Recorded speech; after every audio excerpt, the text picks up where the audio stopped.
Mean astro के दर्शकों जरा ध्यान से सुनिए। अगर आपकी जन्म पत्री में चंद्रमा खराब है तो दो तीन चीजें हैं, दो तीन संकेत हैं, वे आपको स्पष्ट तौर पर अपने जीवन में दिखाई दे रहे होंगे।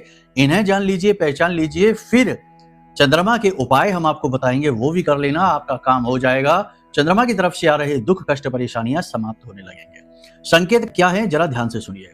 सबसे पहली बात कि वह इंसान जिसका चंद्रमा कुंडली में बहुत खराब है, वह बहुत ज्यादा इमोशनल होगा, ओवर पॉजिटिव होगा चीजों के प्रति, यानी कि वह इंसानों से तो छोड़ो, चीजों से भी अपना दिल लगा लेगा। यानी जो मोटरसाइकिल उसके पास 2 साल रुक जाएगी, उसे बेचने का ही मन नहीं करेगा, उससे भी बातें करेगा, बहुत ज्यादा भावुक हो जाएगा। दूसरा, वह व्यक्ति जरूरत से ज्यादा जल्दबाज हो जाएगा। तीसरा, अनावश्यक रूप से उलझने उसके जीवन में अट्रैक्ट होंगी।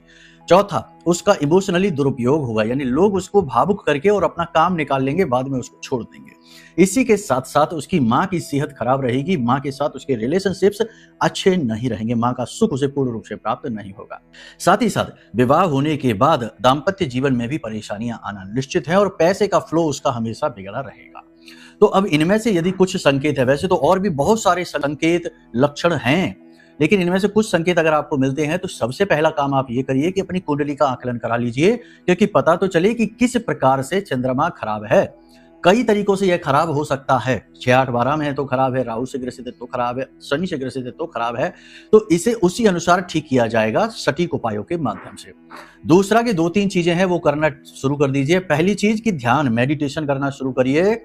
इसी के साथ साथ पानी की बर्बादी नहीं करनी है अपनी तरफ से, घर में टोंटी नल जो टपकते रहते हैं नए लगवा दीजिए। इसी के साथ साथ माँ और माँ की समान जो उम्र की महिलाएं हैं उनके पैर छुइए, उनका सम्मान करिए और उनसे कभी अभद्र व्यवहार न करिए। इसी के साथ साथ सबसे महत्वपूर्ण बात है कि कम से कम 21 दिन तक भगवान भोलेनाथ के शिवलिंग पर कच्चा दूध और चावल चढ़ाइए, आपका कल्याण हो जाएगा। प्रेम से बोलिए जय माई की।